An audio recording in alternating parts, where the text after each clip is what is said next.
गहराता जल संकट, कारण और निवारण। पानी सृष्टि पर जो भी जड़ चेतन, खग, नभथल में रहने वाले, जल में रहने वाले प्रत्येक जीव, प्रत्येक वनस्पति के लिए आवश्यक है। और उस पर संकट है। संकट के जो कारण हैं उन कारणों को दूर कर दीजिए, निवारण अपने आप हो जाएगा। चूंकि यह संबोधन हम विज्ञान संचारकों के मध्य कर रहे हैं, इसलिए हम सूत्र रूप में बात करेंगे और ये बताने की कोशिश करेंगे कि संचारकों को इस विषय में क्या करना चाहिए।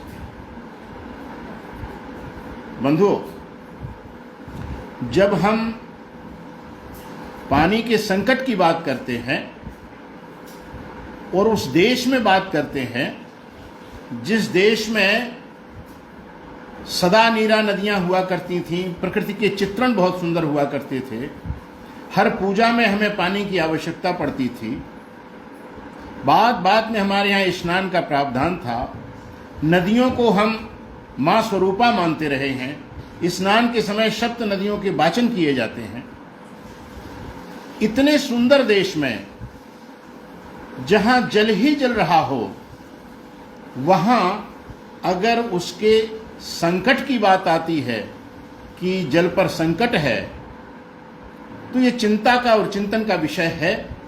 और संचारकों के ऊपर, विज्ञान संचारकों के ऊपर एक बहुत बड़ा दायित्व आता है कि वो अपनी जानकारियों के माध्यम से समाज को ऐसा प्रेरित करें कि पानी के संकट पर कुछ हद तक हम नियंत्रण पा सकें। क्योंकि संकट बड़ा है और इस संकट के दोषी हम सब हैं, कोई इससे बच नहीं सकता। मैं आपको ले चलूँगा आज से 100 साल पहले इस देश की आबादी क्या थी, आंकड़े बताते हैं, और जल की उपस्थिति क्या थी ये भी पता है। और इसके बावजूद घर घर में जहाँ पानी रखा जाता था, वहाँ घर की कोई बुजुर्ग महिला एक छोटी सी छड़ी लेके बैठा करती थी। किसी भी बच्चे से लेके और किसी भी व्यक्ति को थोड़ा सा भी पानी लुढ़काने की इजाजत नहीं होती थी। और जो भी व्यक्ति तालाब से, कुएं से नहा के आता था, कम से कम 2 बाल्टी पानी घर में लेके आता था। इतना सुंदर व्यवस्था, इतना जल, और आज बूंद बूंद के लिए त्राह त्राह है। कोई तो कारण है। एक कारण तो स्पष्ट दिख रहा है कि हमारी आबादी बहुत बढ़ गई, और दूसरा उसके साथ साथ ये भी दिख रहा है कि जल स्रोत, उस पर उपेक्षा का एक आवरण आ गया है। समाज भी उपेक्षित कर रहा है, शासन उपेक्षित कर रहा है, प्रशासन उपेक्षित कर रहा है।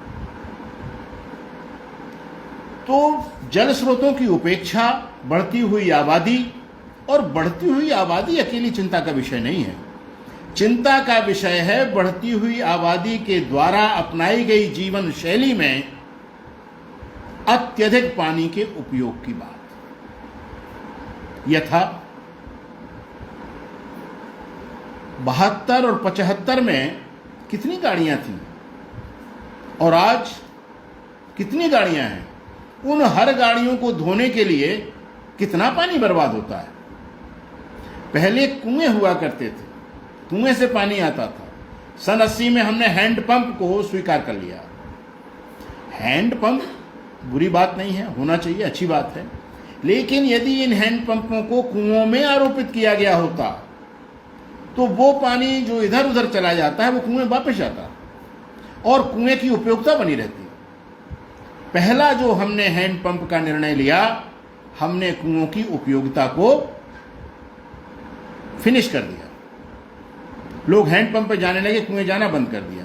और आज की स्थिति तो ये है कि कुओं में इतना कचरा पड़ा हुआ है कि हमने गांव का, मोहल्ले का, नगर का, देखिए उसको जैसे डस्टबिन बना दिया गया हो। प्लास्टिक पड़ी है, सब पड़ा हुआ है।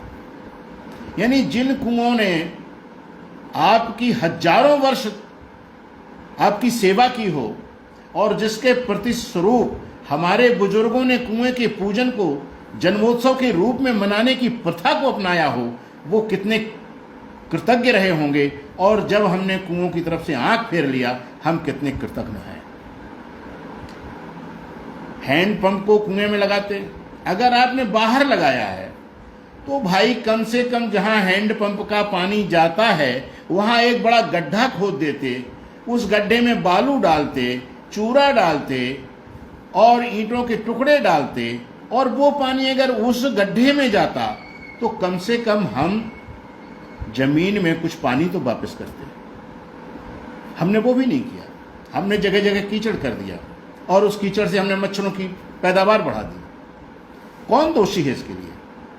योजनाकार भी दोषी हैं, और उस योजना को जिन्होंने बिना आंख मूंदे स्वीकार कर लिया वो भी दोषी है।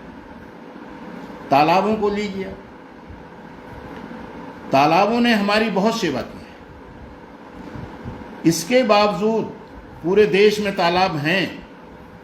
उन तालाबों का आपको इतिहास कहीं पढ़ने को नहीं मिलेगा कि हमारे यहाँ पहला तालाब किसने बनाया, कब बनाया। किसी गांव में मालूम पड़ सकता है, किसी शहर में मालूम पड़ सकता है, लेकिन जब हम देश के फलक पर देखते हैं तो तालाबों का कोई इतिहास नहीं है।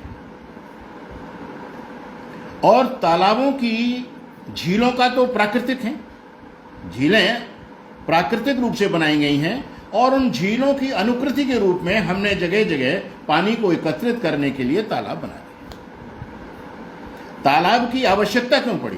तालाब की आवश्यकता यूं पड़ी कि जब आप वर्षा के पैटर्न को देखेंगे कि हमारा वर्षा का पैटर्न कितना है, 100 साल का रिकॉर्ड उठा के देखेंगे तो आपको पता पड़ेगा कि हर 10 साल में वर्षा के पैटर्न में एक उतार चढ़ाव होता था, और यहाँ तक उतार चढ़ाव होता था कि सूखा पड़ता था। उस सूखे की निवृत्ति के लिए हमने वो स्थान चुने हमारे पूर्वजों ने कि जहाँ असीम जल आ रहा हो और वो एक जगह एकत्रित हो जाए, और वो ऐसा एकत्रित हो कि कम से कम जो वर्षा का पैटर्न 10 साल, 12 साल, 15 साल का है उसमें हमें पानी की कमी ना हो। क्योंकि जानवरों का निस्तार भी वहीं होता था, कृषि के निस्तार पर भी तालाब निर्भर हुआ करते थे, और ये पूरी की पूरी व्यवस्था हमारे यहाँ निःशुल्क थी। लोग तालाबों का खुदवाना अपना धर्म समझते थे, अपना कर्म समझते थे, परोपकार के लिए करते थे। और जब हमारे यहाँ अंग्रेज आए, उन्होंने पानी को बेचने का प्रारंभ जो कर दिया है, इसके पहले कहीं उल्लेख नहीं मिलेगा आपको कि पानी इस देश में बेचा गया, चाहे नहरों के द्वारा या किसी भी के द्वारा। नहरें भी हैं, वैदिक काल में भी नहरों का उल्लेख मिलता है, लेकिन वो कृषि उन्नयन के लिए है, जहां सुदूर पानी नहीं पहुंच रहा, जानवरों के पीने के लिए है। और जब ये आए तो इन्होंने तालाबों का और इन सब का इकट्ठा करके पानी का जो है कृषि में देके और सिंचाई लेना शुरू कर दी। पहला विक्रय यहाँ से प्रारंभ हुआ, और इसके बाद हम ज्यों ज्यों आबादी हमारी बढ़ी, ज्यों ज्यों आवश्यकताएं हमारी बढ़ी, ज्यों ज्यों हमारा थोड़ा औद्योगिकरण बढ़ा, हमने सबसे पहले नदियों को प्रदूषित करना प्रारंभ कर दिया। इतनी प्रदूषित हो गई कि वैज्ञानिकों की रिपोर्ट आई कि फला नदी आचमन करने लायक नहीं है, फला स्नान करने लायक नहीं है। हमारे उन शासन और प्रशासन ने जो औद्योगिकरण का बढ़ावा दिया, अच्छी बात है, लेकिन उसके कचरे के निस्तारण का कोई एक सिस्टम भी होना चाहिए, जो कि है, माना नहीं गया। एक घोषणा पत्र ले लिया गया और दैट्स ऑल राइट। तो जो कचरे हैं उनको जल स्रोतों में ना मिलाया जाए, इसके लिए जनचेतना आवश्यक है, और जनचेतना जागृत करना संचारकों का काम है कि वो लोगों में ये भावना भरें कि भाई ये बहुत गलत हो रहा है। मैं एक उदाहरण दूंगा छोटा सा। उत्तराखंड में उधम सिंह जिला, उधम सिंह नगर है, वहाँ पेपर्स की कुछ फैक्ट्रीज थी, और उस फैक्ट्री से जो उसका उत्सर्जन जा रहा था पूरे उत्तराखंड तक वो पाइप में आया, और उसके बाद जहाँ उत्तर प्रदेश आया, रामपुर के आसपास, वो वहाँ की नदी में छोड़ दिया गया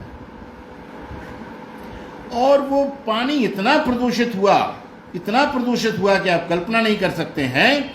और उस पानी के कारण वहाँ के पूरे हैंडपंप, वहाँ की लोकल लैंग्वेज में चापाकल बोलते हैं, चापाकल से निकला हुआ जो हैंडपंप होता है छोटा सा, उससे निकला हुआ पानी बिल्कुल नारंगी रंग का, जैसे कोई शरबत हो। एक बारात आई, लोगों ने पानी पिलाया तो लोग बोले भाई अब पानी चाहिए हमको, शरबत नहीं चाहिए। उन्हें ये शरबत नहीं, पानी है। तो वहाँ पर विज्ञान संचारकों का रामपुर में एक कार्यक्रम हुआ, उनको वो स्थिति दिखाई गई और उसी समय मनोज पटेरिया के नेतृत्व में लिखा पढ़ी हुई। फिर वहाँ से वैज्ञानिक आए भारत सरकार से और उन्होंने देखा तो ऐसा कोई घर नहीं था जिसमें मरीज ना पड़ा हो। उसके बाद उसके उपचार के सिस्टम किए गए। तो विज्ञान संचारकों का इन सब चीज़ों में बहुत बड़ा रोल है। तो मैं तालाबों की बात कर रहा था। तालाबों में स्थितियां ये हैं कि एक तो तालाबों के रकबे घट रहे हैं, अतिक्रमण बढ़ रहे हैं और तालाबों की कोई एक घोषित नीति अपने देश में नहीं है। मैंने तालाबों पर अध्ययन किया है। एक ही गांव में 6 तालाब हैं, खतौनी में केवल तालाब लिखा है। वो कहती है डोरी का तालाब है, ये होरी का तालाब है, ये गोरी का तालाब है। कहीं उन तालाबों का नामकरण खतौनी में नहीं है। ये बहुत बड़ी खराबी है भाई। जिस लोकल लैंग्वेज में तालाबों के हमने नाम दिए, ये गौरी का है, ये छोटा तालाब है, वो बड़ा तालाब है, तो इन सब का जो लोकल लैंग्वेज में लोग उनका नाम ले रहे हैं वो खतौनी में होना चाहिए। और इस देश के अंदर मैंने ये भी देखा है कि तालाब है और तालाब के अंदर जो रकवा है, उस रकवा में निजी काश्तकारों के नाम भूमधरी के रूप में दर्ज है। भूमधरी के माने मालिक है। और हमारी एग्रीकल्चर की जो परिभाषा है उसमें मत्स्य पालन भी और जो सिंघाड़े की खेती है, मखाने की खेती है, जितनी जलीय खेती हैं, उन सबको एग्रीकल्चर की परिभाषा में ले लिया गया है। तो अब ये इतनी बड़ी विसंगति है कि जब तक इसके लिए एक बहुत बड़ी सशक्त आवाज नहीं उठेगी तब तक इन चीज़ों का कोई निराकरण नहीं होने वाला है। और जब तक इनका निराकरण नहीं होने वाला है तब तक तालाबों पर निजी लोगों के हस्तक्षेप और अधिकार चलेंगे, जब तक वो प्रभावी होंगे, और कोर्ट भी उनके साथ चलेंगे। आवश्यकता इस बात की है कि देश में तालाबों में जिनके भूमधरी रकबे हैं उनको छांटा जाए और छांटने के बाद उनको एक मुआवजा देके और वो सरकार अधिग्रहण कर ले, उसको झंझट खत्म।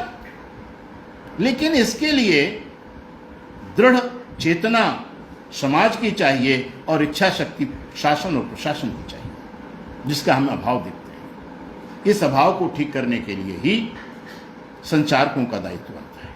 महोदय, बंधुओं, अंग्रेजों के जमाने में एक टैंक डिवीजन हुआ करता था तालाबों का, सिंचाई विभाग के थे। आज़ादी के बाद उसको सिंचाई विभाग में मर्ज कर दिया गया। आज उसका आप जाइए, इतिहास ढूंढने जाइए, इतिहास ढूंढने को नहीं मिलेगा।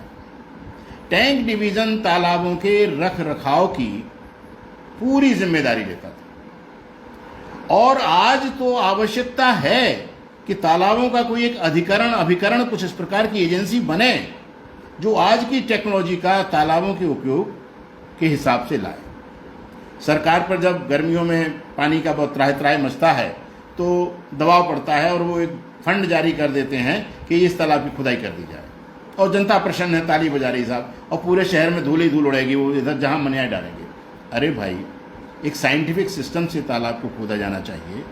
तालाब की खुदाई की पहली शर्त है कि वो कड़ाहीनुमा होता है, चारों तरफ से धीरे धीरे धीरे धीरे धीरे गहरा होता चला जाएगा, ताकि भूगर्भ में भी पानी जाए। जितना वर्षा जल है उस वर्षा जल का कम से कम 30 से 35% पानी आपको भूगर्भ में देना बहुत जरूरी है, अन्यथा आने वाले संकट से आप उबर नहीं पाएंगे। उसकी पूरी तरीके से हमारे यहां देखी है। तालाब खुदेगा फुटों के हिसाब से, 1 फुट गहरा, 2 फुट गहरा, ये तो मजाक हो गया। तालाब को कड़ाही नुमा खोदा जाता है। लेकिन जब मैंने बात की इंजीनियरों से, सब प्रोजेक्ट ऐसा है, पढ़ लीजिए आप, बहुत अच्छी बात है, भैया प्रोजेक्ट किसने बनाया? वो हमारे यहाँ एक विकल्प डिवीज़न है, वो बना देती है। तो उनको जब ये भी ज्ञान नहीं है कि तालाबों की खुदाई किस प्रकार से होनी चाहिए, जिन्हें कोई अध्ययन नहीं करना है, और वो केवल सरकारी खजाने का पैसा किसी भी प्रकार से निजी लोगों की जेब में आना चाहिए, पूरा एक दुष्चक्र चल रहा है पानी के नाम पर। तो सबसे पहली आवश्यकता है कि हम इस प्रकार की मांग उठाएं कि तालाबों का एक टैंक डिवीज़न बने, कोई एक अभिकरण बने जिसमें तालाबों की टेक्नोलॉजी हो, पानी भरे हुए स्थिति में भी उसका कचरा, उसके गाद, उसमें जो इकट्ठा हो गया है उसको निकाला जाए। दूसरा, स्थिति ये होनी चाहिए कि तालाबों पर कोई भी साबुन से स्नान न करे, क्योंकि साबुन जब पानी में जाता है और वो भूगर्भ में जाता है तो हमारा भूगर्भीय जल प्रदूषित होता है, और उस साबुन के पानी में मछलियां जो हैं वो तड़पती हैं, मरती हैं। रासायनिक चीजें हैं, डिटर्जेंट जा रहा है।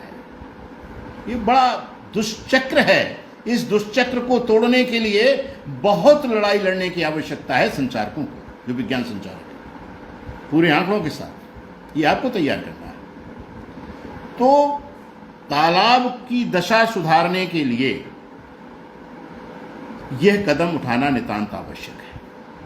और जो नई नई योजना आ रही तालाब बनाने की, वो पूरी तरीके से अवैज्ञानिक है। मैंने कम से कम 100-150 ग्राम पंचायतों में, विभिन्न जनपदों में दौड़ा किया है, और जो एक स्कीम आई थी तालाब बनाने की, बड़ा रोना आता है हमको कि उन्होंने चारों तरफ से पट्टी बना दी, बेंचें ऊपर बना दी, पूरा वर्षा जल उसमें कहीं एक बूंद नहीं जाता है।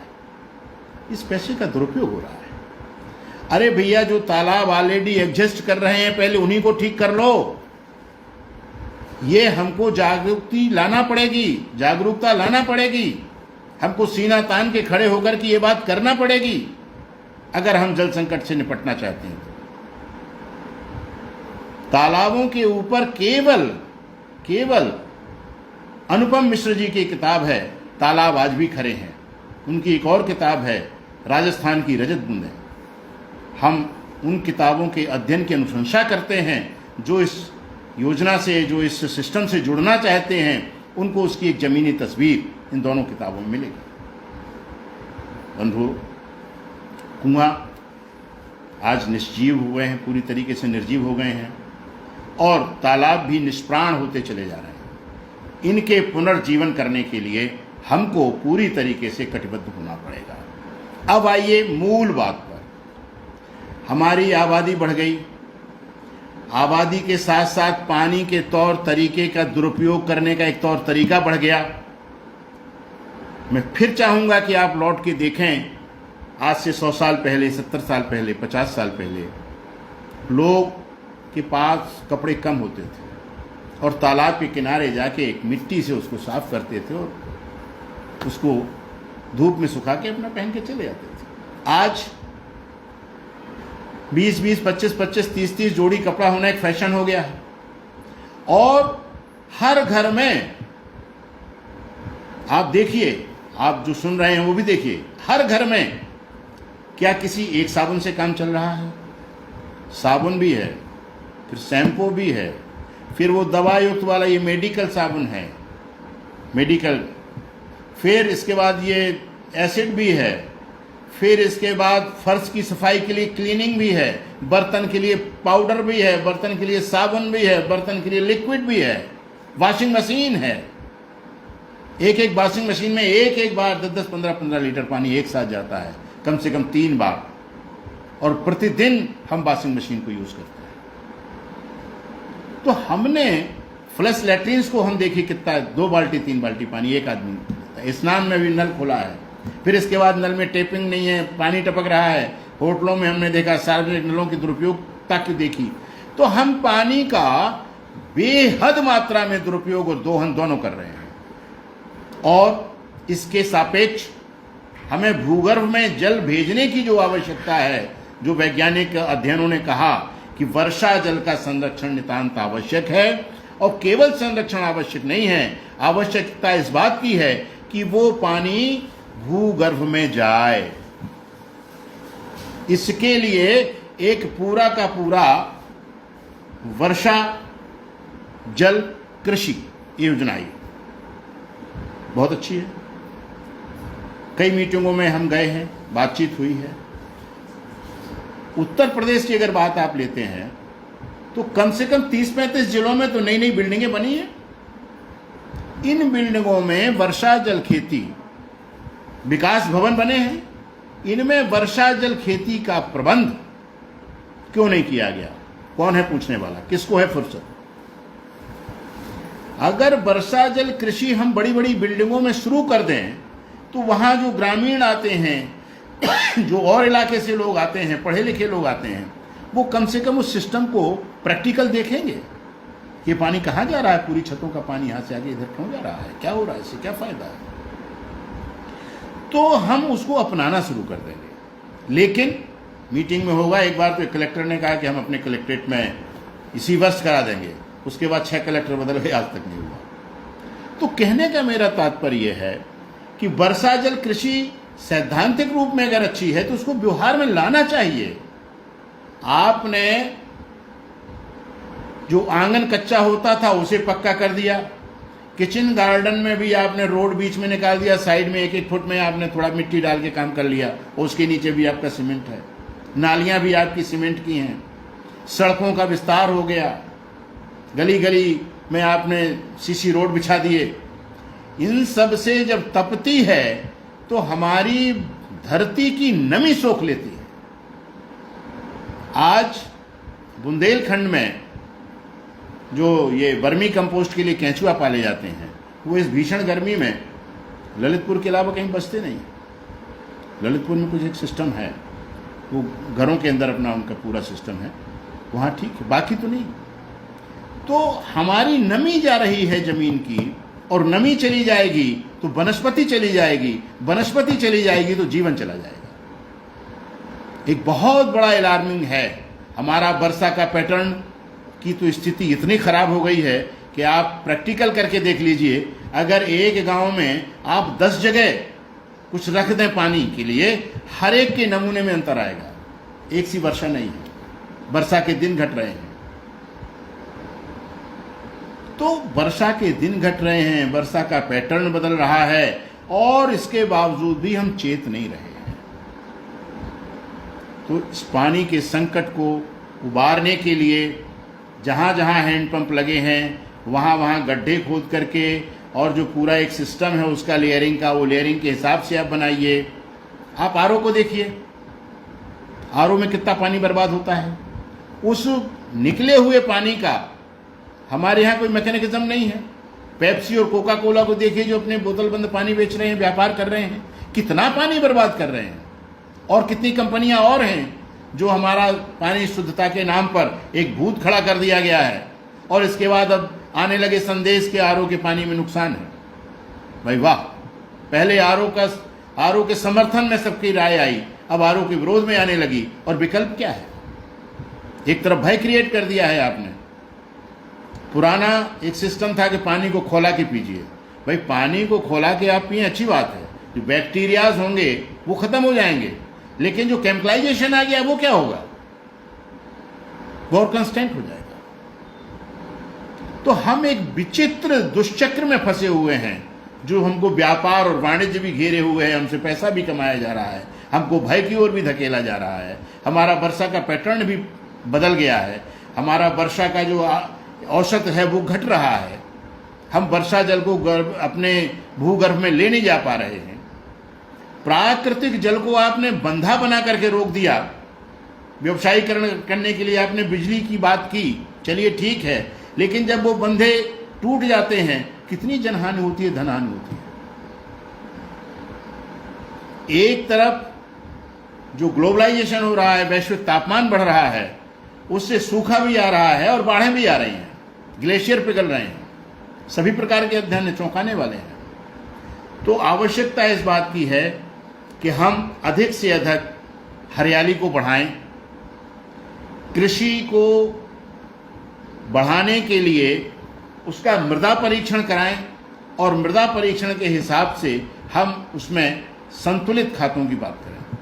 कीटनाशकों से अपनी धरती को बचाएं, और इसके साथ जो आरओ के दुष्प्रभाव हैं उनके लिए वैज्ञानिकों से मिलकर के कोई रणनीति बना करके उसका प्रचार और प्रसार करें। और भूगर्भ में पानी को भेजना नितांत आवश्यक है। खेतों में हम गर्मियों में छोटे छोटे गड्ढे कर दें, उससे भी पानी जाएगा। पानी भूगर्भ में जाएगा या ना जाएगा, लेकिन आपके खेत में नमी जरूर बनी रहेगी, क्योंकि इस समय पानी का संकट है, नमी का संकट है, पानी को लेकर के तमाम संकट हैं। कुछ व्यापारी हैं, वो पूरी तरीके से उसका वाणिज्यीकरण कर रहे हैं। इस वाणिज्यीकरण को रोकने के लिए हम सबको संगठित होकर के एक आंदोलनात्मक रूप को अख्तियार करना पड़ेगा। इन्हीं शब्दों के साथ हम अपनी बात को विराम देते हुए